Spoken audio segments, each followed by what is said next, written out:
Il est l'homme qui a bâti l'empire du luxe le plus puissant de la planète. Bernard Arnault, souvent surnommé le loup en Cachemire, est aujourd'hui à la tête de LVMH, un groupe qui rassemble plus de 70 maisons prestigieuses, de Louis Vuitton à Dior, en passant par Moët & Chandon et Sephora. Mais derrière cette image d'élégance se cache une histoire faite d'audace, de paris risqués et de stratégies que peu de gens connaissent. Né en 1949 à Roubaix, dans le nord de la France, Arnault n'était pas destiné à devenir un magnat du luxe. Diplômé de l'école polytechnique, il commence sa carrière dans l'entreprise de construction de son père, Ferré-Savinel. Très vite, il convainc sa famille de vendre cette activité pour investir dans l'immobilier. C'est une première démonstration de son flair pour détecter les secteurs porteurs. Mais le vrai tournant arrive en 1984. À l'époque, une entreprise textile française, Boussac, est en grande difficulté. Elle possède pourtant un joyau méconnu, la maison Christian Dior. Arnault, âgé d'à peine 35 ans, réussit à reprendre Boussac pour une somme dérisoire, un franc symbolique, à condition de sauver les emplois. Ce geste, considéré comme un coup de maître, marque le début de sa conquête. Il restructure, revend les branches non rentables et conserve Dior, posant la première pierre de ce qui deviendra le plus grand groupe de luxe du monde. Ce que peu de gens savent, c'est qu'au départ, Arnault était presque inconnu dans le milieu de la mode. On le surnommait l'outsider venu du Nord. Mais son style froid, analytique et impitoyable lui a permis de prendre rapidement l'avantage.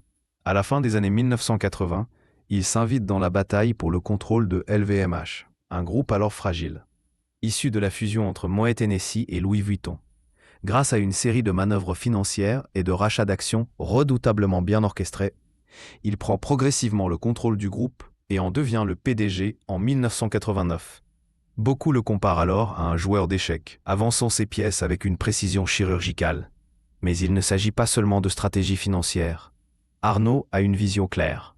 Chaque maison du groupe doit garder son identité, son histoire, son âme, tout en bénéficiant de la puissance du conglomérat.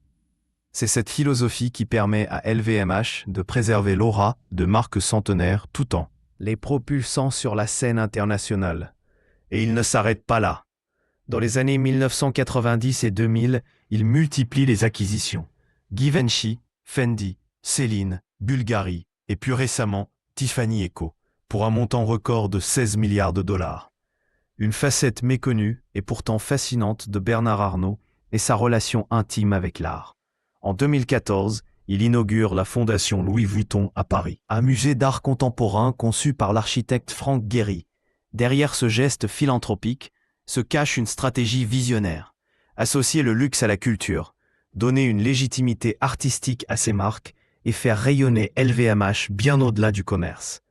Peu savent aussi qu'il est un pianiste accompli, passionné de musique classique et qu'il a transmis cette discipline à ses enfants, aujourd'hui impliqués dans le groupe. Aujourd'hui, Bernard Arnault figure régulièrement en tête du classement Forbes, rivalisant avec Elon Musk pour le titre d'homme le plus riche du monde. Avec une fortune qui dépasse souvent les 200 milliards de dollars. De Roubaix au sommet de la planète finance, son parcours illustre une leçon simple mais implacable. La richesse n'est pas seulement une question d'argent, mais de vision, de patience et de stratégie à long terme. Alors, si cette histoire t'inspire et que tu veux découvrir d'autres secrets des plus grandes fortunes mondiales, abonne-toi, laisse un like et prépare-toi à plonger dans les coulisses fascinantes de ceux qui façonnent notre époque.